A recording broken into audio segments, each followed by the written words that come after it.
Hi hello ನಮಸ್ತೆ ಎಲ್ಲರಿಗೂ S P S media ಚಾನಲಿನ ಮತ್ತೊಂದು ವಿಡಿಯೋಗೆ ಸ್ವಾಗತ ಸುಸ್ವಾಗತ.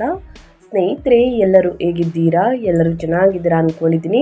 ನಾನು ಕೂಡ ತುಂಬಾ ಚೆನ್ನಾಗಿದ್ದೀನಿ. ಎಲ್ಲರೂ ಚೆನ್ನಾಗಿದ್ದೀರಾ ಅಂದ್ಕೊಂಡು ಭಾವಿಸ್ಕೊಂಡು ಇವತ್ತಿನ ಒಂದು ವಿಡಿಯೋನ ಶುರು ಮಾಡಿಬಿಡೋಣ.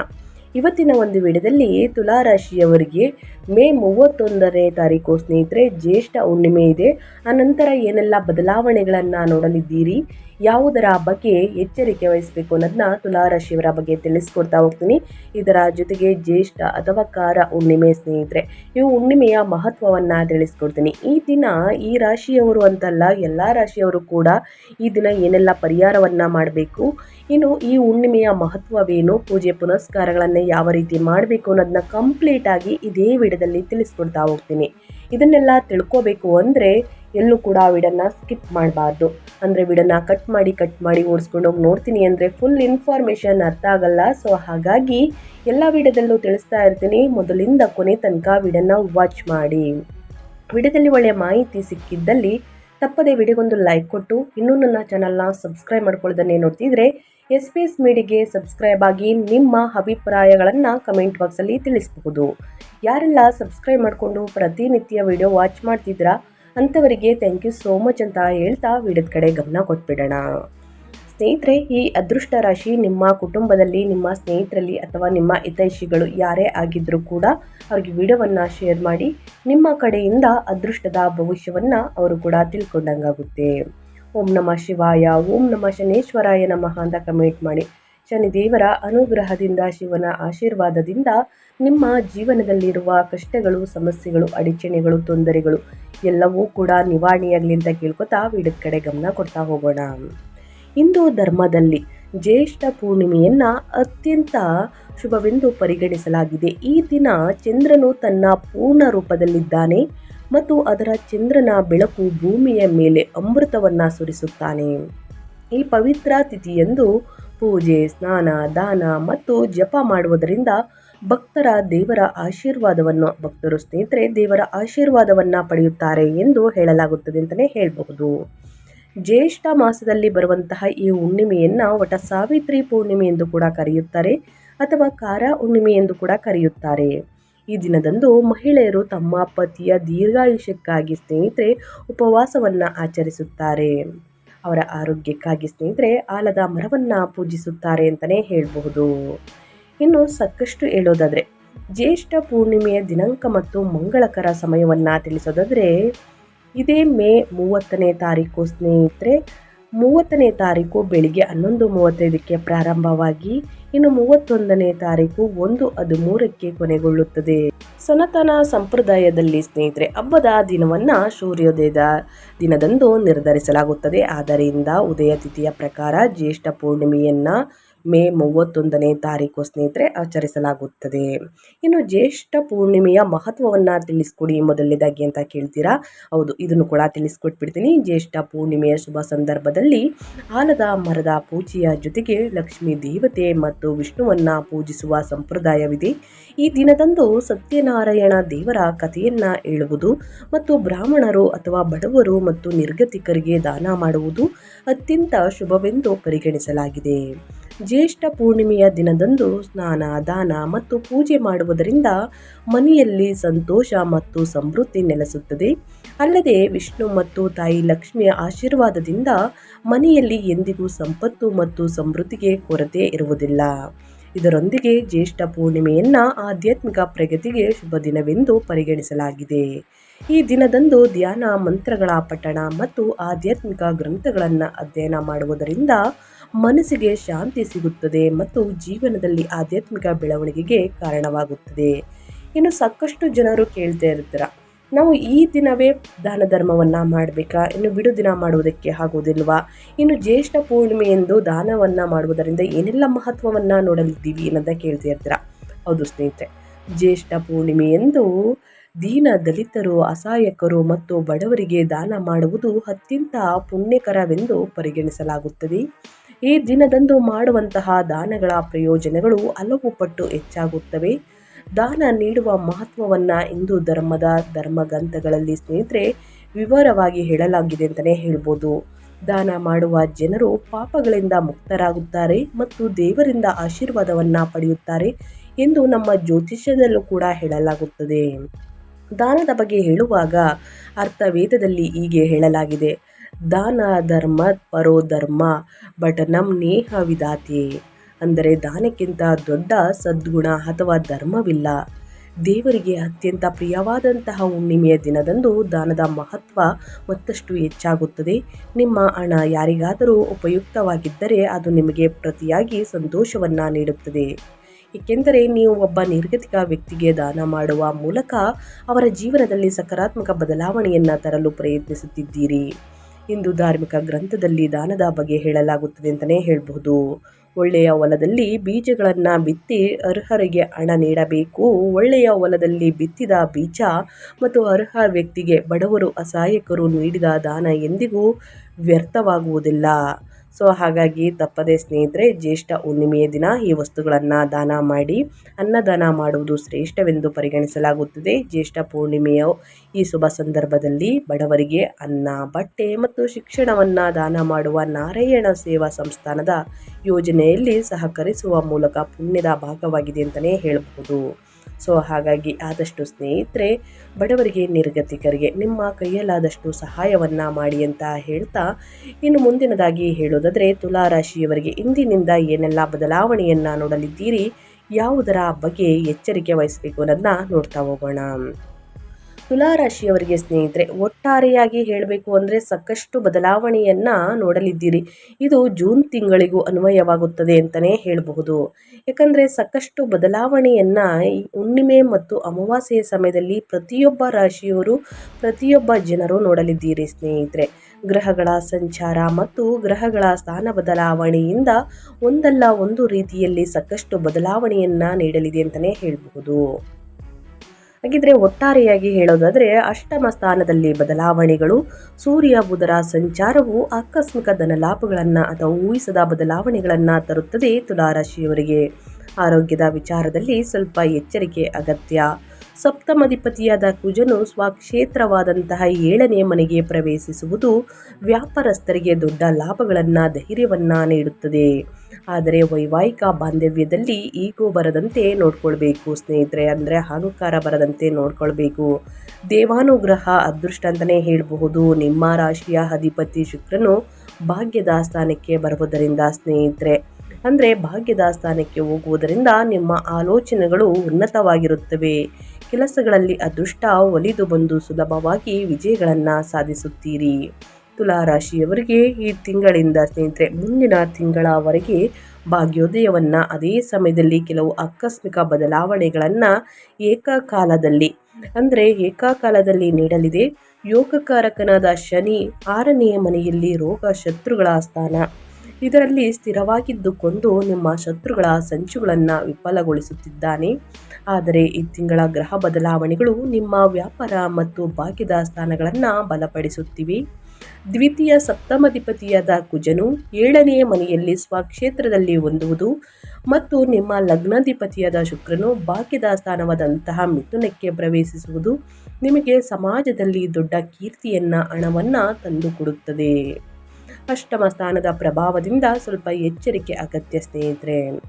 ಇದು ಗ್ರಹಗಳ ಸಂಚಾರ ಮತ್ತು ಗ್ರಹಗಳ ಸ್ಥಾನ ಬದಲಾವಣೆಯಿಂದ ಒಂದಲ್ಲ ಒಂದು ರೀತಿಯಲ್ಲಿ ಸಮಸ್ಯೆಗಳು ಎದುರಾಗಲಿದೆ. ಸೊ ಹಾಗಾಗಿ ಬಹಳಷ್ಟು ಎಚ್ಚರಿಕೆ ವಹಿಸಿ ಅಂತ ಇವಾಗ ತಿಳಿಸ್ಕೊಡ್ತಾ ಹೋಗ್ತೀನಿ. ಮೇ 31ರಿಂದ ಅಂದರೆ ಸ್ನೇಹಿತರೆ ಒಟ್ಟ ಸಾವಿತ್ರಿ ಹುಣ್ಣಿಮೆ ಅಥವಾ ಕಾರ ಹುಣ್ಣಿಮೆಯ ಜ್ಯೇಷ್ಠ ಹುಣ್ಣಿಮೆಯ ದಿನದಿಂದ ವೃತ್ತಿ ಜೀವನದಲ್ಲಿ ಏನೆಲ್ಲ ಬದಲಾವಣೆಯನ್ನು ತುಲಾರಾಶಿಯವರು ನೋಡಲಿದ್ದೀರಿ ನೋಡೋದಾದರೆ, 6ನೇ ಮನೆಯಲ್ಲಿ ಯೋಗಕಾರಕ ಶನಿ ಇರುವುದರಿಂದ ಕಚೇರಿಯಲ್ಲಿ ನಿಮ್ಮ ಸಾಮರ್ಥ್ಯ ಏನೆಂದು ತೋರಿಸುವಂತಹ ಸಮಯವಿದು. ಲಾಭಾಧಿಪತಿಯಾದ ಸೂರ್ಯನು 7ನೇ ಮನೆಯಲ್ಲಿ ಉಚ್ಚ ಸ್ಥಿತಿಯಲ್ಲಿ ಇರುವುದು, ಅದು ನೇರವಾಗಿ ಲಗ್ನವನ್ನು ನೋಡುವುದರಿಂದ ಕಚೇರಿಯಲ್ಲಿ ನಿಮ್ಮ ನಾಯಕತ್ವ ಗುಣಗಳಿಗೆ ಉತ್ತಮ ಮನ್ನಣೆ ದೊರೆಯುತ್ತದೆ. ಸಹೋದ್ಯೋಗಿಗಳು ನಿಮ್ಮ ಸಲಹೆಗಳನ್ನು ಪಾಲಿಸುತ್ತಾರೆ. ಇನ್ನು ಸೂರ್ಯ ಮತ್ತು ಬುಧ 8ನೇ ಸ್ಥಾನವಾದಂತಹ ವೃಷಭ ರಾಶಿಗೆ ಪ್ರವೇಶಿಸುವುದರಿಂದ ವೃತ್ತಿ ಜೀವನದಲ್ಲಿ ಕೆಲವು ಆಕಸ್ಮಿಕ ಬದಲಾವಣೆಗಳು ಸಂಭವಿಸುತ್ತವೆ. ಊಹಿಸಿದ ವರ್ಗಾವಣೆಗಳು ಅಥವಾ ವಿಭಾಗಗಳ ಬದಲಾವಣೆ ಆಗಬಹುದು. ಮೇಲಧಿಕಾರಿಗಳೊಂದಿಗೆ ವಾದ ವಿವಾದಕ್ಕೆ ಇಳಿಯದಿರುವುದು ಬಹಳ ಮುಖ್ಯ. ಇನ್ನು IT ಮತ್ತು ರಿಸರ್ಚ್ ವಿಭಾಗಗಳಲ್ಲಿ ಕೆಲಸ ಮಾಡುವವರಿಗೆ ಮಾತ್ರ 8ನೇ ಮನೆಯಲ್ಲಿ ಬುಧ ನಿತ್ಯ ಯೋಗ ಹೊಸ ಪ್ರಾಜೆಕ್ಟ್ಗಳನ್ನು ತಂದುಕೊಡುತ್ತದೆ ಸ್ನೇಹಿತರೆ. ಒಟ್ಟಾರೆಯಾಗಿ ಹೇಳಬೇಕು ಅಂದರೆ ವೃತ್ತಿ ಜೀವನದಲ್ಲಿ ಏನೆಲ್ಲ ಬದಲಾವಣೆಯನ್ನು ಗ್ರಹಗಳು ಸೂಚಿಸಲಿದೆ, ಯಾವುದರ ಬಗ್ಗೆ ಎಚ್ಚರಿಕೆ ವಹಿಸಬೇಕು ಅನ್ನೋದನ್ನ ಕಂಪ್ಲೀಟಾಗಿ ತಿಳಿಸ್ಕೊಟ್ಟಿದ್ದೀನಿ. ಇನ್ನು ಸ್ವಯಂ ಉದ್ಯೋಗದ ಬಗ್ಗೆ, ವ್ಯಾಪಾರದ ಬಗ್ಗೆ ಹೇಳೋದಾದರೆ ವ್ಯಾಪಾರಸ್ಥರಿಗೆ ಈ ತಿಂಗಳ ಕೊನೆಯ ದಿನದಿಂದ ಲಾಭದ ಬೆಳೆಯನ್ನು ನೀಡುತ್ತದೆ. ವ್ಯಾಪಾರ ಸ್ಥಾನಾಧಿಪತಿಯಾದ ಕುಜನು 7ನೇ ಮನೆಯಲ್ಲಿ ಸ್ವಕ್ಷೇತ್ರಕ್ಕೆ ಪ್ರವೇಶಿಸುವುದು ವ್ಯಾಪಾರ ವೃದ್ಧಿಗೆ ಅತ್ಯಂತ ಅನುಕೂಲಕರ. ನಿಮ್ಮ ನಿರ್ಧಾರಗಳಲ್ಲಿ ವೇಗ, ಧೈರ್ಯವನ್ನು ತೋರುತ್ತೀರಿ. ಪ್ರತಿಸ್ಪರ್ಧಿಗಳು ನಿಮ್ಮ ಮುಂದೆ ನಿಲ್ಲಲಾರರು. ವ್ಯಾಪಾರ ಸ್ಥಾನದಲ್ಲಿ ಉಚ್ಚ ಸೂರ್ಯನ ಪ್ರಭಾವದಿಂದಾಗಿ ದೊಡ್ಡ ಸಂಸ್ಥೆಗಳೊಂದಿಗೆ ಅಥವಾ ಸರ್ಕಾರದೊಂದಿಗೆ ಮಾಡುವ ವ್ಯವಹಾರಗಳು ಅತ್ಯಧಿಕ ಲಾಭಗಳನ್ನು ನೀಡುತ್ತವೆ. ಪಾಲುದಾರಿಕೆ ವ್ಯಾಪಾರಗಳಲ್ಲಿ ಲಾಭಗಳು ಬಂದರೂ ಕೂಡ ಸ್ವಕ್ಷೇತ್ರ ಕುಜನ ಪ್ರಭಾವದಿಂದಾಗಿ ಪಾಲುದಾರರ ಮೇಲೆ ಅಧಿಕಾರ ಚಲಾಯಿಸಬೇಕೆಂಬ ನಿಮ್ಮ ಆಲೋಚನೆ ಭಿನ್ನಾಭಿಪ್ರಾಯಗಳಿಗೆ ದಾರಿ ಮಾಡಿಕೊಡುತ್ತದೆ ಸ್ನೇಹಿತರೆ. ನಿರ್ಧಾರಗಳನ್ನು ಒಟ್ಟಾಗಿ ತೆಗೆದುಕೊಳ್ಳುವುದು ಒಳ್ಳೆಯದು. ವ್ಯಾಪಾರ ವ್ಯವಹಾರದಲ್ಲಿ, ಹಣಕಾಸಿನಲ್ಲಿ, ವೃತ್ತಿ ಜೀವನದಲ್ಲಿ ಏನೆಲ್ಲ ಬದಲಾವಣೆಯನ್ನು ನೋಡಲಿದ್ದೀರಿ ಅನ್ನೋದನ್ನ ಕಂಪ್ಲೀಟಾಗಿ ತಿಳಿಸ್ಕೊಟ್ಟಿದ್ದೀನಿ. ಇನ್ನು ಅದೇ ರೀತಿ ಆರ್ಥಿಕ ಸ್ಥಿತಿ ಮತ್ತು ಧನಲಾಭದ ಬಗ್ಗೆ ಹೇಳೋದಾದರೆ ಈ ತಿಂಗಳು ಏನೆಲ್ಲ ಬದಲಾವಣೆಗಳು ಕಂಡು ಬರಲಿದೆ, ಯಾವುದರ ಬಗ್ಗೆ ಎಚ್ಚರಿಕೆ ವಹಿಸಬೇಕು ಅನ್ನೋದನ್ನ ನೋಡ್ತಾ ಹೋಗೋಣ. ಆರ್ಥಿಕವಾಗಿ ಈ ತಿಂಗಳು ತೃಪ್ತಿದಾಯಕವಾಗಿರುತ್ತದೆ. ಯಾಕಂದರೆ ಸ್ನೇಹಿತರೆ, ಧನಾಧಿಪತಿಯಾದ ಕುಜನು 7ನೇ ಮನೆಯಲ್ಲಿ ಬಲವಾದ ಸ್ಥಿತಿಯಲ್ಲಿ ಇರುವುದರಿಂದ ದೈನಂದಿನ ಆದಾಯ ಅದ್ಭುತವಾಗಿರುತ್ತದೆ. ವ್ಯಾಪಾರದ ಮೂಲಕ ಹಣದ ಹರಿವು ಹೆಚ್ಚಾಗುತ್ತದೆ. ಇನ್ನು 11ನೇ ಅಧಿಪತಿಯಾಗಿರುವಂತಹ ಲಾಭಾಧಿಪತಿಯಾದ ಸೂರ್ಯ ಮತ್ತು 9ನೇ ಅಧಿಪತಿಯಾಗಿರುವಂತಹ ಭಾಗ್ಯಾಧಿಪತಿಯಾದ ಬುಧ ಅಷ್ಟಮ ಸ್ಥಾನದಲ್ಲಿ 8ನೇ ಮನೆಯಲ್ಲಿ ಸೇರುವುದು ಸ್ನೇಹಿತರೆ. 8ನೇ ಮನೆಯಲ್ಲಿ ಸೇರುವುದು ಒಂದು ರೀತಿಯ ಆಕಸ್ಮಿಕ ಧನಯೋಗವನ್ನು ನೀಡುತ್ತದೆ. ಹಳೆಯ ಬಾಕಿಗಳು ಊಹಿಸದ ರೀತಿಯಲ್ಲಿ ವಸೂಲಿಯಾಗುತ್ತವೆ. ಇನ್ಶೂರೆನ್ಸ್ ಅಥವಾ ಪಿತ್ರಾರ್ಜಿತ ಆಸ್ತಿಯ ಮೂಲಕ ಹಣ ದೊರೆಯುತ್ತದೆ. ನಂತರ ಲಗ್ನಾಧಿಪತಿಯಾದ ಶುಕ್ರನು ಭಾಗ್ಯದ ಸ್ಥಾನದಲ್ಲಿ ಇರುವುದರಿಂದ ನಿಮ್ಮ ಉಳಿತಾಯ ಯೋಜನೆಗಳು ಯಶಸ್ವಿಯಾಗುತ್ತವೆ ಅಂತಲೇ ಹೇಳಬಹುದು. ಒಟ್ಟಾರೆಯಾಗಿ ಹೇಳಬೇಕು ಅಂದರೆ ಸ್ನೇಹಿತರೆ, ಸಾಕಷ್ಟು ಬದಲಾವಣೆಯನ್ನು ನಿಮ್ಮ ವ್ಯಾಪಾರ ವ್ಯವಹಾರದಲ್ಲಿ, ಹಣಕಾಸಿನಲ್ಲಿ ನೋಡಲಿದ್ದೀರಿ. ಯಾವುದರ ಬಗ್ಗೆ ಮುನ್ನೆಚ್ಚರಿಕೆಗಳನ್ನು ತೆಗೆದುಕೊಳ್ಬೇಕು ಅನ್ನೋದನ್ನ ಕಂಪ್ಲೀಟಾಗಿ ತಿಳಿಸ್ಕೊಟ್ಟಿದ್ದೀನಿ. ಇನ್ನು ಮುಂದಿನದಾಗಿ ಹೇಳೋದಾದರೆ ನಿಮ್ಮ ಹೆಲ್ತ್ ಬಗ್ಗೆ, ಅಂದರೆ ನಿಮ್ಮ ಆರೋಗ್ಯದಲ್ಲಿ ಏನೆಲ್ಲ ಬದಲಾವಣೆಗಳು ಕಂಡು ಬರಬಹುದು, ಯಾವುದರ ಬಗ್ಗೆ ಎಚ್ಚರಿಕೆ ವಹಿಸಬೇಕು ಅನ್ನೋದನ್ನ ನೋಡ್ತಾ ಹೋಗೋಣ. ಆರೋಗ್ಯದ ದೃಷ್ಟಿಯಿಂದ ಸ್ನೇಹಿತರೆ ಸ್ವಲ್ಪ ಎಚ್ಚರಿಕೆ ಅಗತ್ಯ. ಯಾಕಂದರೆ 6ನೇ ಮನೆಯಲ್ಲಿ ರೋಗದ ಸ್ಥಾನದಲ್ಲಿ ಮಿಥುನದಲ್ಲಿ ಗುರು ಮತ್ತು ಶುಕ್ರರ ಸಂಯೋಗದಿಂದ ಪರಿಣಾಮವಾಗಿ ಹಾರ್ಮೋನ್ ಇಂಬ್ಯಾಲೆನ್ಸ್, ಡಯಾಬಿಟಿಸ್ ಅಥವಾ ಜೀರ್ಣಾಂಗ ಯಕೃತಿಗೆ ಸಂಬಂಧಿಸಿದ ಸಮಸ್ಯೆಗಳು ತಲೆದೂರಬಹುದು. ಸಿಹಿ ಪದಾರ್ಥಗಳು, ಜಂಕ್ ಫುಡ್ನಿಂದ ದೂರವಿರುವುದು ಮುಖ್ಯ. ಹಾಗೆಯೇ 4ನೇ ಮನೆಯಲ್ಲಿ ಕುಜನ ಸಂಚಾರದಿಂದಾಗಿ ಎದೆಯುರಿ, ಅಸಿಡಿಟಿ ಅಥವಾ ರಕ್ತದೊತ್ತಡ, BP ಹೆಚ್ಚಾಗುವಂತಹ ಸಾಧ್ಯತೆ ಇದೆ.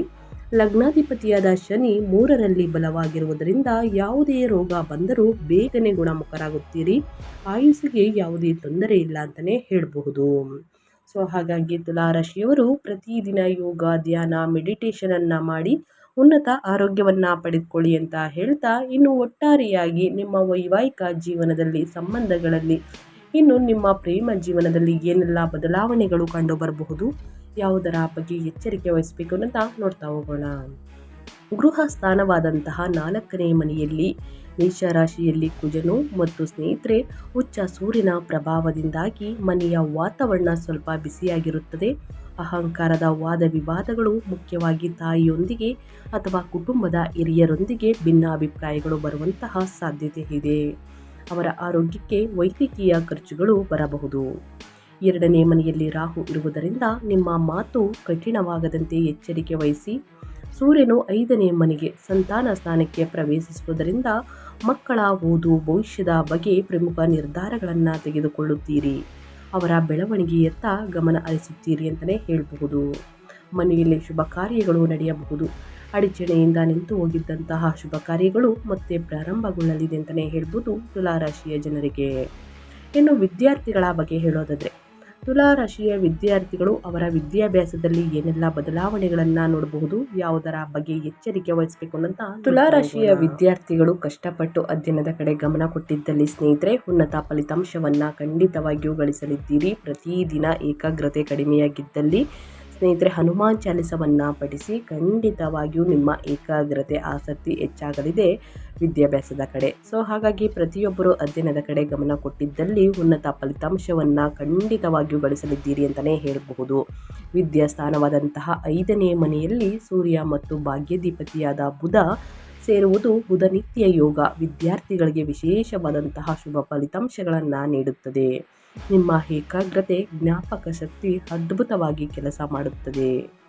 ಉನ್ನತ ಶಿಕ್ಷಣ ಅಥವಾ ರಿಸರ್ಚ್ ಕ್ಷೇತ್ರದಲ್ಲಿರುವವರಿಗೆ ಸ್ಕಾಲರ್ಶಿಪ್ಗಳು, ವಿದೇಶಿ ಅವಕಾಶಗಳು ಲಭಿಸುತ್ತವೆ. ಲಾಜಿಕ್ ಮತ್ತು ಗಣಿತ ಸಂಬಂಧಿತ ವಿಷಯಗಳಲ್ಲಿ ಉತ್ತಮ ಪ್ರತಿಭೆಯನ್ನು ತೋರುತ್ತೀರಿ ತುಲಾರಾಶಿಯ ವಿದ್ಯಾರ್ಥಿಗಳು. ಸ್ನೇಹಿತರೆ, ಏನಾದರೂ ನೀವು ಕಾರ ಹುಣ್ಣಿಮೆ ಅಥವಾ ವಟಸಾವಿತ್ರಿ ಹುಣ್ಣಿಮೆ, ಜ್ಯೇಷ್ಠ ಹುಣ್ಣಿಮೆಯ ದಿನ ಈ ಪರಿಹಾರಗಳನ್ನು ಮಾಡುವುದಕ್ಕೆ ಆಗಲಿಲ್ಲ ಅಂದರೆ ದಯವಿಟ್ಟು ಬಿಡುದಿನ ಕೂಡ ಈ ಪರಿಹಾರವನ್ನು ಮಾಡಬಹುದು.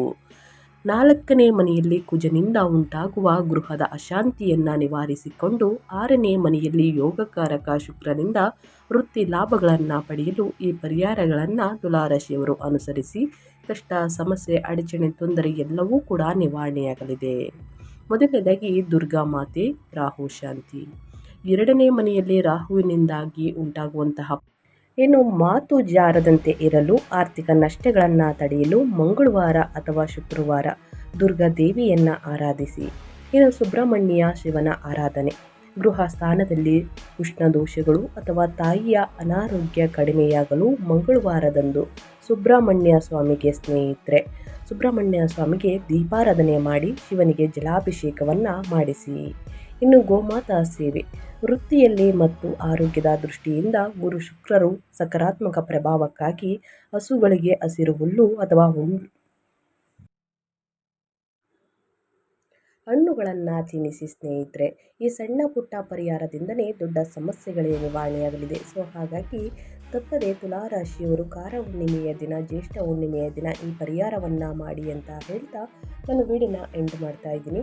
ಇವತ್ತಿನ ಒಂದು ವಿಡಿಯೋದಲ್ಲಿ ಸಂಪೂರ್ಣ ಮಾಹಿತಿ ಸಿಕ್ಕಿದ್ದಲ್ಲಿ ತುಲಾರಾಶಿಯವರಿಗೆ ವಿಡಿಯೋನ ಲೈಕ್ ಮಾಡಿಲ್ಲ ಅಂದರೆ ದಯವಿಟ್ಟು ಲೈಕ್ ಮಾಡಿ. ಇನ್ನು ನನ್ನ ಚಾನಲ್ನ ಸಬ್ಸ್ಕ್ರೈಬ್ ಮಾಡ್ಕೊಂಡಿಲ್ಲ ಅಂದರೆ SPS ಮೀಡಿಯಾಗೆ ಸಬ್ಸ್ಕ್ರೈಬ್ ಆಗಿ ನಿಮ್ಮ ಅಭಿಪ್ರಾಯಗಳನ್ನು ಕಮೆಂಟ್ ಬಾಕ್ಸಲ್ಲಿ ತಿಳಿಸಿ. ಪ್ರತಿಯೊಬ್ಬರಿಗೂ ಆನ್ಸರ್ ಮಾಡ್ತೀನಿ ಅಂತ ಹೇಳ್ತಾ ನಿಮಗೂ ಮತ್ತು ನಿಮ್ಮ ಕುಟುಂಬಕ್ಕೆ ತುಂಬನೇ ಒಳ್ಳೆಯದಾಗಲಿ.